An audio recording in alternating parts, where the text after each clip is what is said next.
Essentially what we had to do was really stage a large battle sequence with things blowing up and people getting dismembered and people blowing up and helicopters crashing and everything. And then at the end of it, in the same place, be able to simply turn the camera around, and if you're standing and looking forward, you're seeing Vietnam in 1969, and you turn around and you're seeing essentially any large movie set with all the trailers and the tents and makeup and wardrobe and all of that. We want to feel as authentic as all these war movies, Vietnam movies, and even some World War II movies that we've kind of used as reference. And we really kind of have this fortunate opportunity to review like the best nuggets of all these movies and come up with this composite of all of our favorite moments. John Toll, our cinematographer, you know, had this experience from having done Braveheart and you know,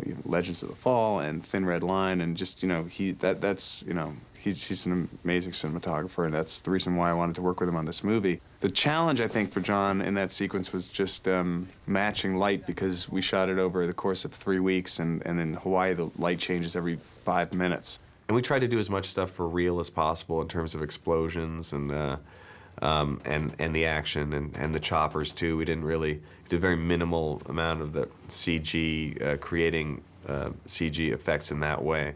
I mean, there's some enhancement and stuff, but again, all those movies like Deer Hunter or Apocalypse or Platoon, they all, you know, that's all pre-CG anyway, so you really want to create that feel. That first sequence took a little bit of prep because it was all timing with the helicopter coming around and everything so noisy with explosions that we couldn't hear anything. So it was all visual cues. So we had to get everybody working together. We had 50 stuntmen all working together to create this one shot. So it took a bit of rehearsal, and it was turned out to be great. When you see 50 stuntmen and like 10 of them are being blown 12 feet backwards in the air, and there's 3 practical helicopters landing, and everyone's just shooting the hell out of each other, and there's bombs going off left and right, you really have no choice but to scream intensely. Yeah, it's fun as hell, yeah.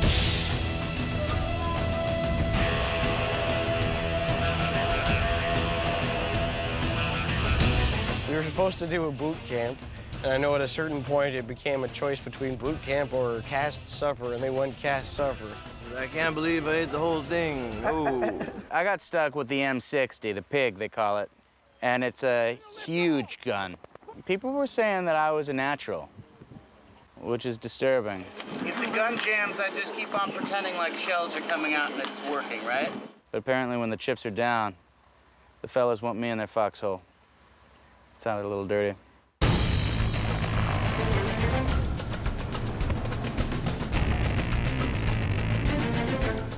I'm not all that psyched to get up in the helicopter.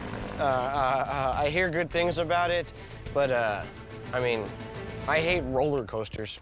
So I can't imagine that a Huey helicopter packed with people and a camera crew is going to be all that much fun for me. But, you know, it's my meal ticket, so hey. It was so much fun to work with the Huey helicopters, and we have these incredible pilots that we work with. The helicopter behind me is the aerial camera ship. We have a 35mm gyro-stabilized camera that's on the nose.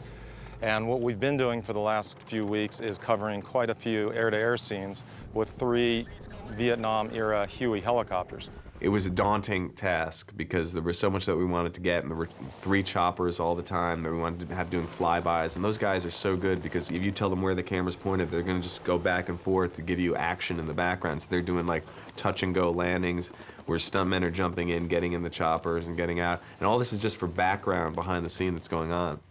So planning that scene it was a lot of planning. You do the whole thing in storyboards, like one frame at a time. And then off of the storyboards, the previs guys start to make up the previs, and then you add sound and dialogue to that. That's a tool that didn't even exist the last time I was directing, so at least in this form. So where you actually have these moving storyboards, and it's like a little video game where you can see the whole sequence, and it really helps you know the timing of how things are playing out and what you need and what you don't need if you want to cut out something, and you can actually edit the whole sequence before you've done it, so that you can figure out each element in the storyboard that you need in terms of, okay, in this shot there's like a chopper, there's an actor, the chopper blade can't be going for real because it's not safe, so we'll need a CG chopper blade, and that'll be a real chopper in the background flying by. We're going to need special effects to do the blood coming out of the guy's head. Myself and several pilots, basically we viewed that, analyzed it, and signed off that we can do this, and then I think we've done a really good job to replicate exactly what you know, what was laid out for us on the animatics. And it was our first day of shooting, really, was like the first scene in the foxhole there. And then we just worked our way through it for 3.5 weeks. And like when we finished that sequence, I literally felt like we'd finished the movie. It was like we were like, woo, you know, we finished the Hot LZ. It was really a sense of accomplishment. And then it was like, oh my God, now we have to shoot the rest of the movie.